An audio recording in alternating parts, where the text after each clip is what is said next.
Sākuma pozīcija būs izklupienā, kāja priekšā, paši mēs nolaižamies uz rokām un ar gurniem braucam dziļumā. Tātad cik vien dziļi pie grīdas var tikt.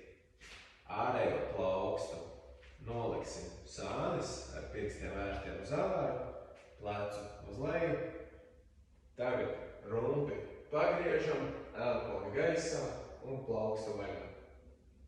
Turam šo pozīciju un lēnām atgriežamies sākumā un kustība visur kopā, gurns uz priekšu un griežamies, roka gaisā.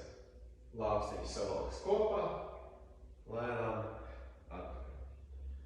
Tieši tāpatās arī uz otru pusi, kāja priekšā, ar gurniem ieslīgstam dziļumā, plauksta uz āru novietota un rumpis griežas, elpoņas gaisā, plauksta vaļā.